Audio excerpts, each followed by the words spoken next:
재미있는 고전 이야기. 여러분 안녕하세요. 오늘의 이야기는 어느 시골 마을, 바보로 소문난 돌쇠는 엉뚱하고 어리숙하지만 따뜻한 마음씨를 가진 청년의 이야기랍니다.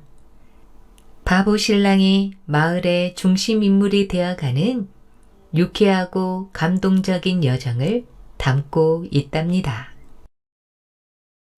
바보 신랑의 첫날 밤. 어느 조용한 시골 마을, 마을에서는 요즘 아주 큰 화제가 떠돌고 있었다. 야야, 들었나? 김찬복대 외아들 돌쇠가 장가를 간단다. 예? 그 바보가 장가를 간다고요? 아휴, 저번에는 제 그림자한테 절을 하고 다니더라고요. 돌쇠는 마을에서 둘째 가라면 서러운 유명한 바보였다. 올해 20살이 되었지만 아직도 거울을 보면 거울 속에 사람이 있네? 하고 놀라는 인물이었다. 말은 어눌했지만 심상한나는 곱디고 와서 어르신들 심부름이며 아이들 놀아주는 일은 마다하지 않았다. 그런 돌쇠가 혼례를 올린다니 마을 사람들은 반쯤은 걱정, 반쯤은 기대에 찼다. 상대는 옆마을의 교수 박시댁 외동딸 박분이었다. 말쑥하고 조신한 데다가 글도 곧잘 읽는 아가씨로 어찌된 일인지 돌쇠와의 혼사가 성사되었다. 이에 대해 사람들 사이에선 여러 말이 돌았다. 분이가 눈이 많이 나빠졌나 봐. 돌쇠 보고도 인물이 좋다고 하던데? 뭐라고요? 그 집은 점쟁이 말 듣고 시집 보낸다고 합디다. 바보랑 살아야 팔자가 핀다고 점쟁이가 그랬대요. 그게 아니고 며칠 전 대감댁 도련님을 잃어버렸잖아요. 그런데 돌쇠가 찾아가 도련님을 업고 왔대요. 그 집이 은혜 갚는다고 억지로 혼사 넣었다고 하던데요. 그러면 사랑은 아니고 은혜의 결혼이네 그거?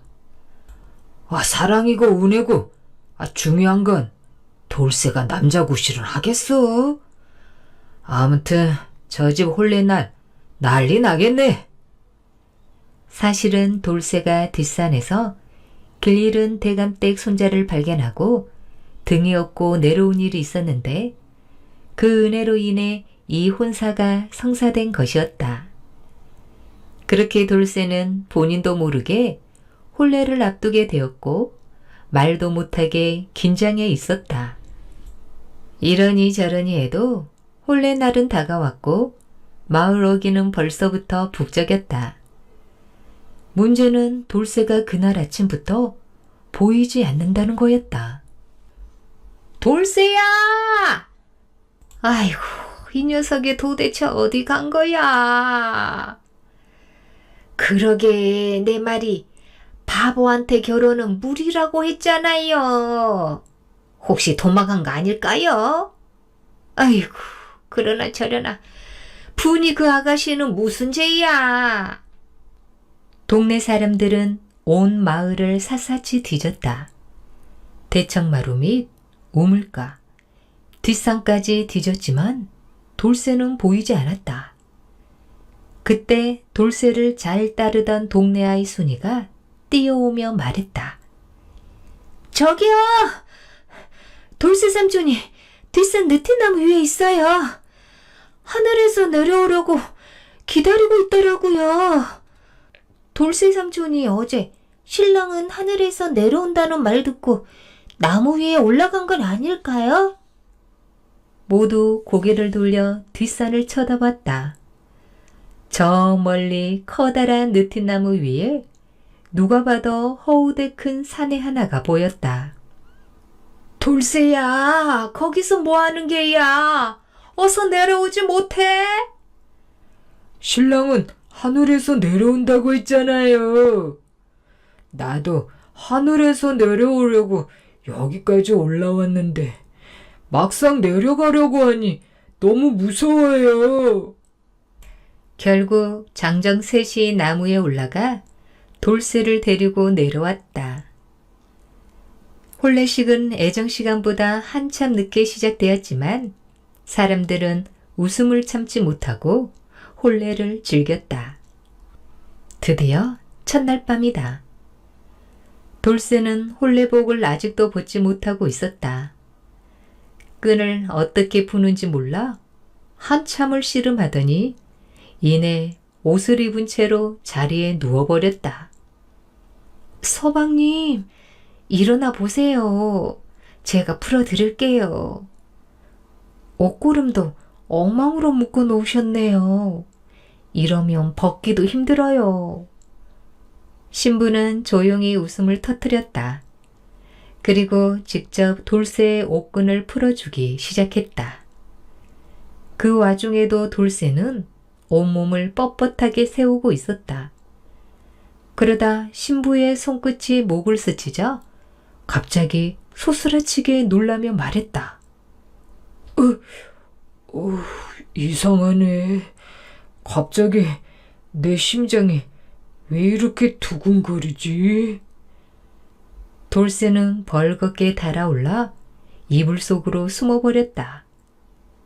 서방님, 오늘 첫날 밤인데 그냥 자면 안 되죠. 족들이라도 좀 벗겨주셔야죠. 족두리도 혼자 못 벗어요?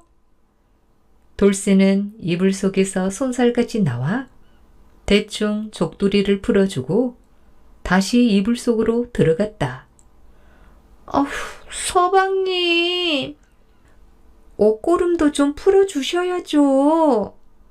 치마는 누가 벗겨줄 건데요? 돌쇠는 귀찮아하며 이불 속에서 나왔다. 왜 이렇게 귀찮게 해요? 나 지금 열도 나고 아프단 말이에요. 근데 색시는 몸이 왜 이렇게 차가워요? 걱정 마세요. 금방 따뜻해질 거예요. 그날 밤 마을 사람들은 신방에서 새어나오는 여러 소리에 잠을 설쳤다. 그 중에는 왜 이런 거요? 같은 어리숙한 말도 들렸고 가만히 있어 보세요 하는 단호한 목소리도 들렸다. 다음날 신랑은 눈 밑에 다크서클이 시퍼렇게 내려와 있었고 신부는 한껏 상기된 얼굴이었다. 모두들 고개를 끄덕이며 말했다. 그래도 얼굴 보니까 첫날 밤은 잘 치른 것 같네. 그치? 그렇게 돌쇠와 분이는 전쟁 같은 첫날 밤을 지르고 그럭저럭 알콩달콩하게 살고 있었다. 어느 가을밤 달빛이 고와 분이가 말했다. 서방님, 오늘은 달이 참 밝네요. 너무 예뻐요. 그 말을 들은 돌쇠는 말없이 나가더니 우물 앞에 서서 우물물을 들여다 보기 시작했다. 한참 후 집에 돌아온 그는 물바가지를 가득 들고 있었다. 색시야, 내가 달을 가져왔어. 뭐라고요?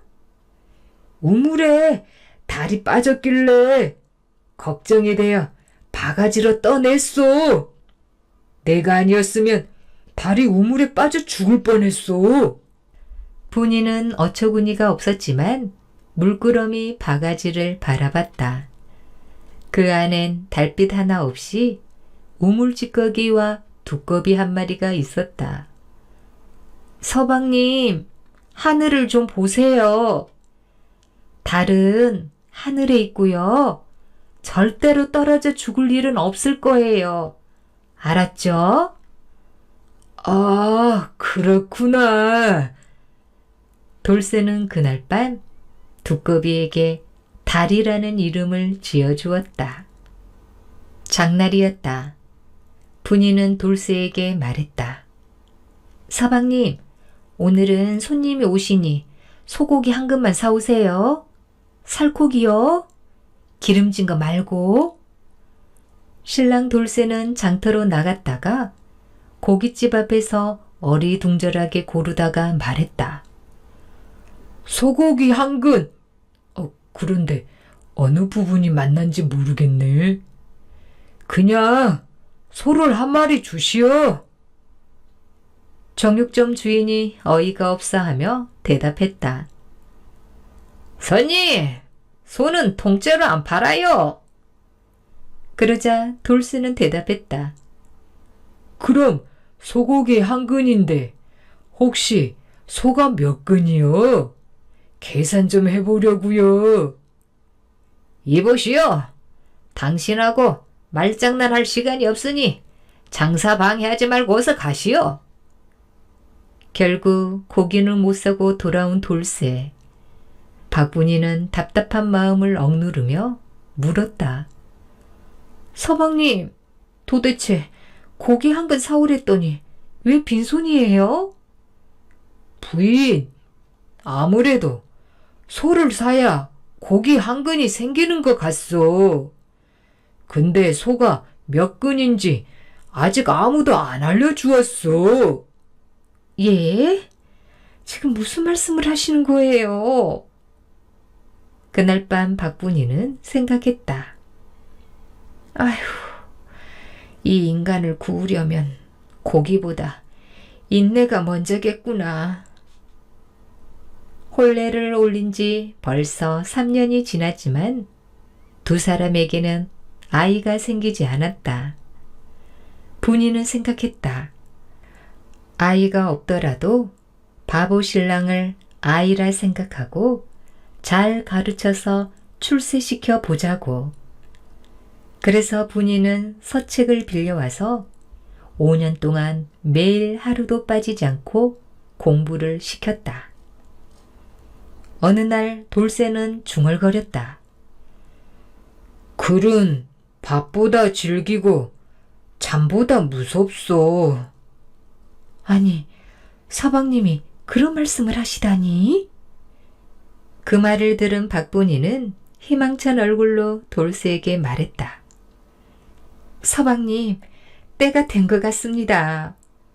그게 무슨 말이여? 과거 시험 볼 때가요. 그리하여 과거 시험 예비 문제를 건네주고는 돌쇠에게 풀어보라고 했다. 돌쇠는 떨리는 손으로 적기 시작했다. 첫 번째 문제, 충이란 무엇인가?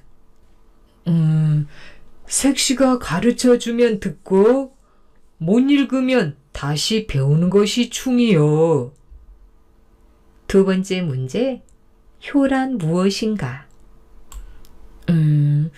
어머니에게 엉덩이 떼고 물 떠드리는 것이 효요.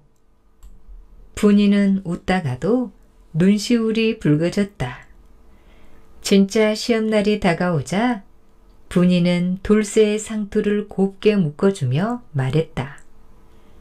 서방님, 오늘은 제가 가르친 것보다 더 중요한 거 하나만 기억하세요. 그게 무엇이요? 자기 손으로 자기 답을 쓰세요. 어설퍼도 그게 진짜예요. 돌쇠는 분이의 말을 명심하고 과거 시험을 치르고 돌아왔다. 과거 시험이 끝나고 한 달 뒤 마을 오기로 사또의 말탄 하인이 달려왔다. 이 마을에 돌쇠라는 자가 있느냐? 장원급제하였노라. 분이는 놀라 손에 쥔 바늘을 떨어뜨렸다. 돌쇠는 멍한 얼굴로 서 있다가 이내 눈가가 붉어지며 분이의 손을 꼭 잡았다. 부인, 내 진짜 사람이 된 것 같소. 분이는 말했다. 서방님은 예전부터 진짜 사람이었어요. 이제야 세상이 알아주는 것 뿐이지요. 그날 돌쇠는 고을에서 잔치를 베풀었고 사람들은 세상의 바보 신랑이 장원이 되었다며 감탄을 했다. 하지만 그 누구도 몰랐다. 그 뒤에는 밤마다 등을 밝혀준 색시의 손길이 있었다는 걸.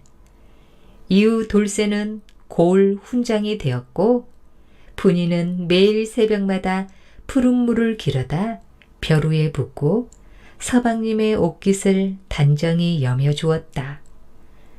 서당에는 아이들이 하나둘 모여들었고 돌쇠는 예전의 자신을 떠올리며 아이들에게 이렇게 말했다. 글이란 건 잘난 사람만 배워야 하는 게 아니다. 남보다 느려도 하루에 한 글자라도 꾸준히 공부하는 거, 그게 곧 사람 되는 길이니라. 사람들은 그 서당을 바보 훈장 서당이라고 불렀지만 그 속에서 마을의 마음이 자라고 웃음이 퍼졌다.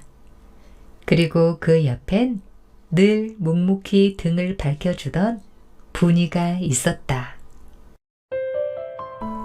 천한 이름도 어리석은 말도 믿어주는 사람 하나만 있다면 다시 쓰입니다.